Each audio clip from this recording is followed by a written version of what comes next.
Hello, welcome to Deep Into Sleep. This is Yishan. So, a lot of people have asked me why they always sleep poorly on Sunday night and really struggle on Monday morning. Also, a lot of people feel so anxious and have difficulties falling asleep on Sunday night, especially. But they slept really well on Friday night and Saturday night. Of course, they also get up quite late during the weekend because they finally can sleep in to catch up on sleep after getting up early for the whole week from Monday to Friday. I think there are two things here we really need to remember. One, sleeping in will not help us to catch up sleep and feel better. Two, sleeping in during the weekend with a very different schedule from the weekdays can only mess up our circadian rhythm. So it actually do more harm than good to our whole sleep quality. I can invite some guests or talk about this in more details in the future episodes. But here, I just want to make sure everyone understands. If you don't feel like you sleep enough during the weekdays, just try to sleep in and get up late during the weekends will not help you, not as what you imagined. So what can we do then? How we can just deal with this weekend, Sunday night anxiety and Monday morning difficulties getting up? If I can only give you one tip to help you with this, that would be getting up every day consistently. The consistency for bedtime and wake up time is so important for regulating our circadian rhythm and help us to improve our sleep quality. So what that mean to guide our day-to-day life? That means whenever you need to get up from Monday to Friday for your work, try to get up at similar time during the weekend. If you are really tired, you really want to sleep more, don't sleep over 1 hours more than what your normal wake up time is during the weekdays. For example, if you have to wake up around 7 a.m. to go to work every day, during the weekend, try to get up around 7:30 or no later than 8 if possible. What if that is really hard for you? You cannot get up that early naturally. Then try to arrange some physical activities, exercise during the daytime after you wake up, especially at the weekend, to move your body around, get the natural sunlight. Those all can help you wake up early and get you more tired. By the nighttime, you will feel tired naturally, and it's more likely for you to feel sleepy at earlier time, so you can sleep a little bit early.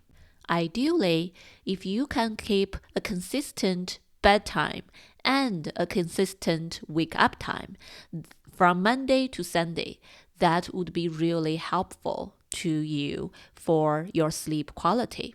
However, if your bedtime cannot be guaranteed, you possibly have other obligations, responsibilities, or work, or you have to hang out with friends, I would say the consistent wake up time is much more important than a consistent bedtime.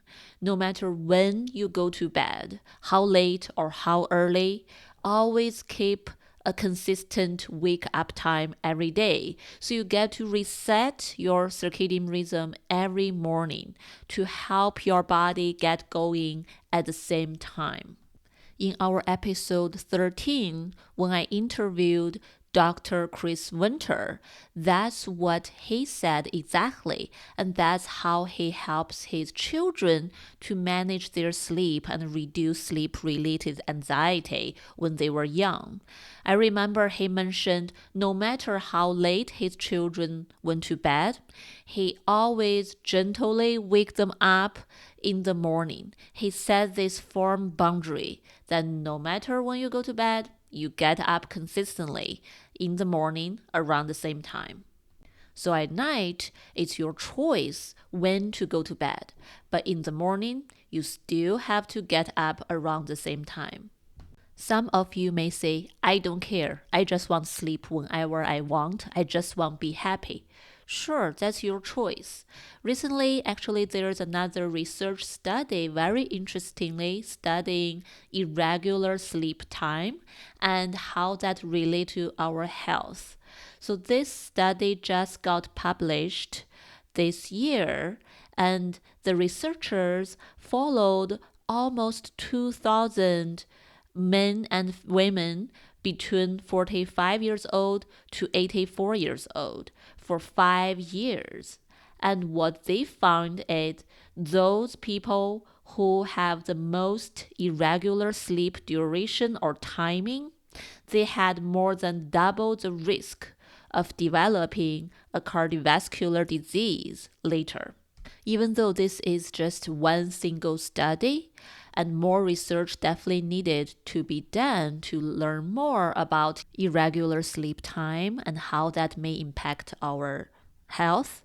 But there are already a lot of research out there talking about shift workers' schedule, how that really harm their health in general. So if we could not maintain a regular bedtime or wake up time, there may be some potential risk for our health in the long term.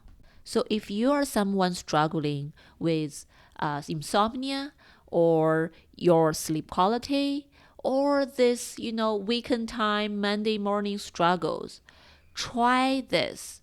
Try to set up a consistent wake up time throughout the week. You can take a short nap in the middle of the day if you really need.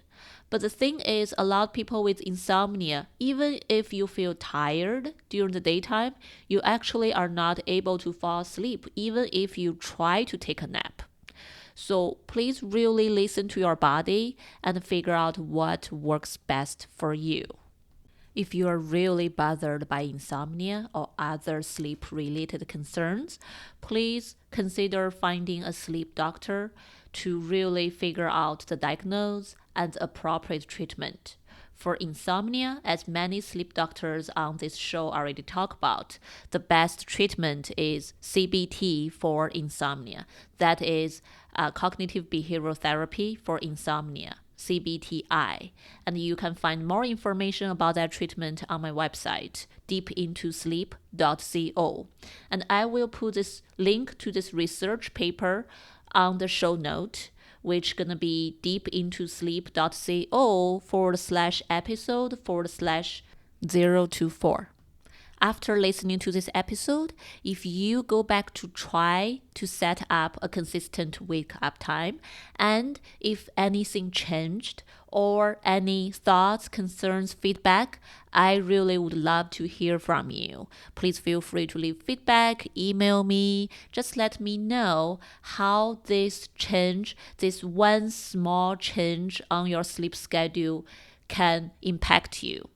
My online Mandarin CBTI group will start in about 2 weeks. If you speak Mandarin and you or your family has insomnia and you want to check out that class, please let me know. Also, if you have any concerns, questions about any sleep-related questions, please feel free to let me know, and I will find the answer and find the appropriate guests to talk about that topic. Thank you for listening again, and I will see you all next week. Sleep is an individual thing.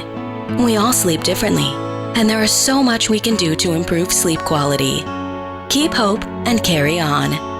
This podcast is for general informational purpose only and does not include the practice of medicine or other health professional services.